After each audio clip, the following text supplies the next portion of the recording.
Guys, you're hearing a rooster. Yes, you're hearing a rooster. I'm not sure if you're hearing the rooster.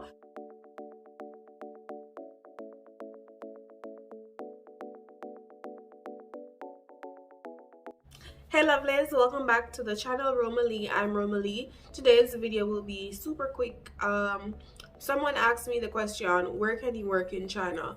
Because they're saying that they saw some teachers working at kindergarten, some working at training centers, some going to school early, some going to school late, some going home regular time, some going home 10 p.m, blah blah blah.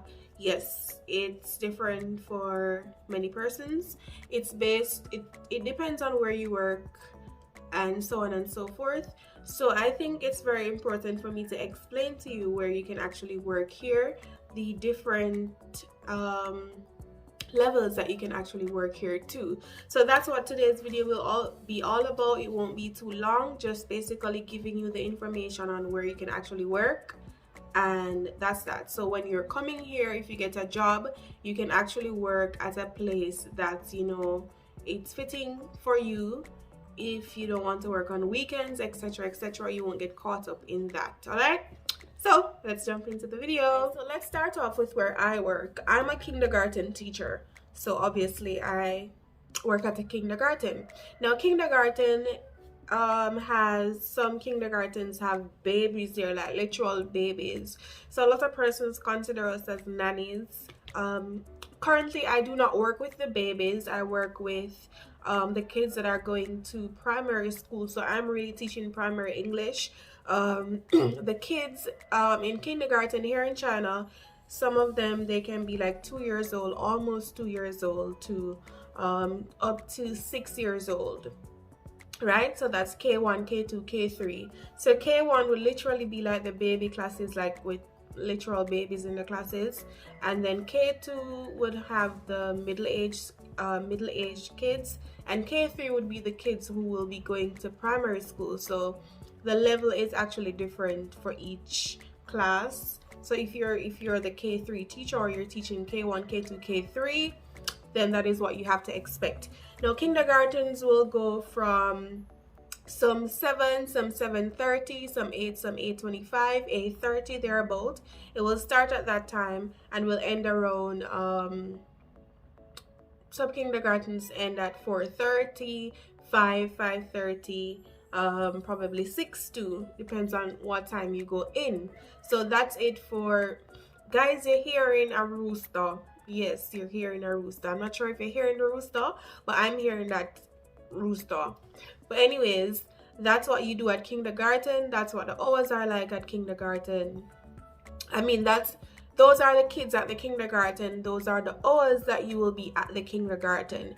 Next, you can work at primary school. Wait, before I get that rooster. So before I get into primary school, let me tell you that kindergarten is a whole lot of work. A whole lot of work, because you are dealing with babies, literal babies. As I told you, you are dealing with babies. So it's a whole different kettle of fish. If you are teaching like high school back home and so on, and you're going to take a kindergarten job here, I suggest that you go to a kindergarten in your country for at least a week to volunteer, to see what it is like. Here kids are more sheltered, I would say.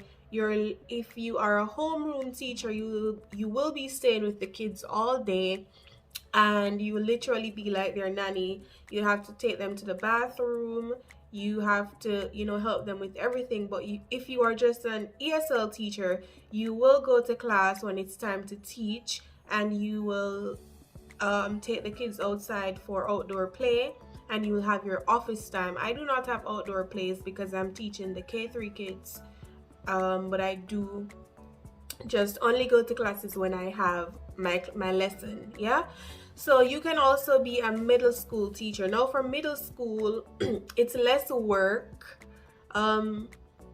Middle school, primary school, high school, it's less work than kindergarten, because you're dealing with older kids, and most of the times for these levels you're teaching oral English, right? You're teaching, so their Chinese English teachers will teach them whatever topic based on a book or whatnot, and you will go there, you will teach them the same thing, but you will have more speaking. It won't be about you giving your kids homework or anything like that.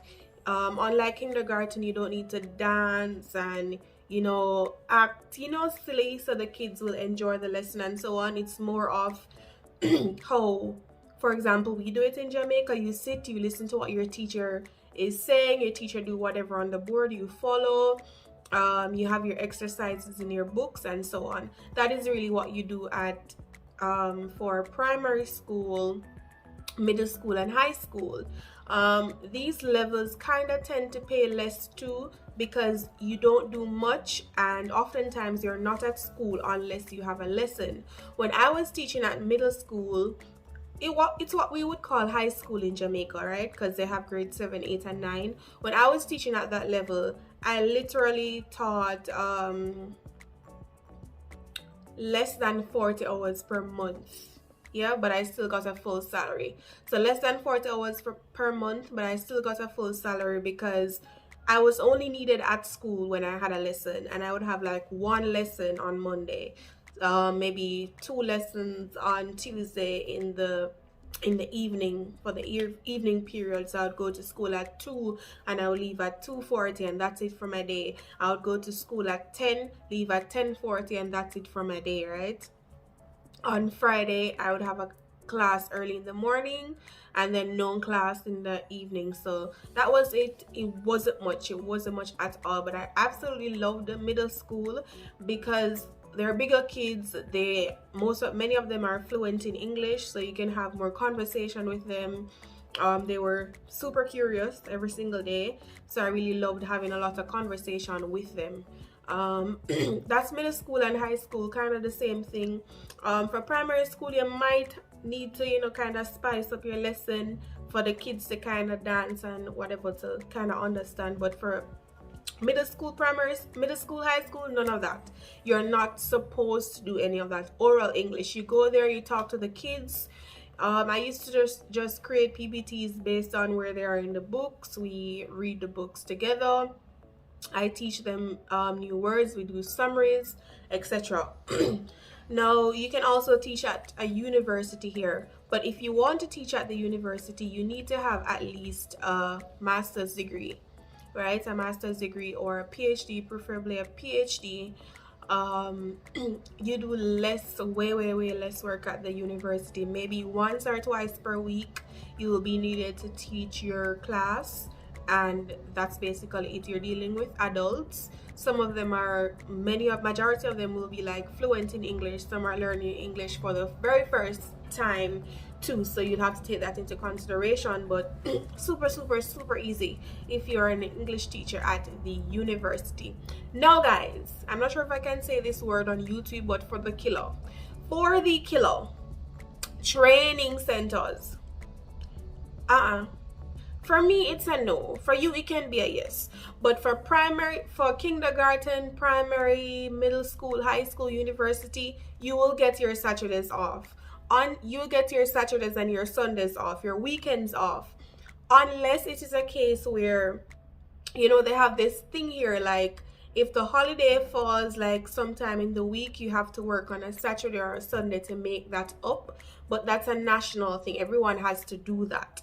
But for training centers, you work on weekends. So your work week might start on Wednesday and it goes up to Sunday, and you get Monday and Tuesday off. And for me, that's a no. Monday and Tuesday, people are at work. I can't really meet anyone.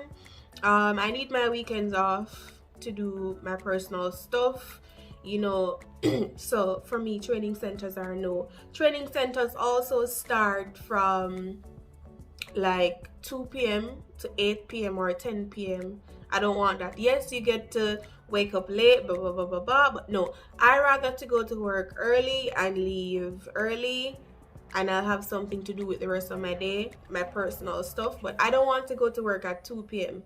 and leave 10 p.m. in the night. I do not want that. So that is what you have to look out for if you are interested in teaching in training centers. It's different from working in the other schools that I've mentioned. So training centers for me, no. it's not for me. And you'll have mixed age kids in your classes in training centers too. You can have a 2-year-old child and a 6-year-old child in the same class, which I think it's ridiculous, because a 2-year-old, 6-year-old, they're not placing the kids in the classes based on, okay, this 2-year-old, they can read up to the 6-year-old level, and the 6-year-old is slower than the 2-year-old, so let's put them in a class together.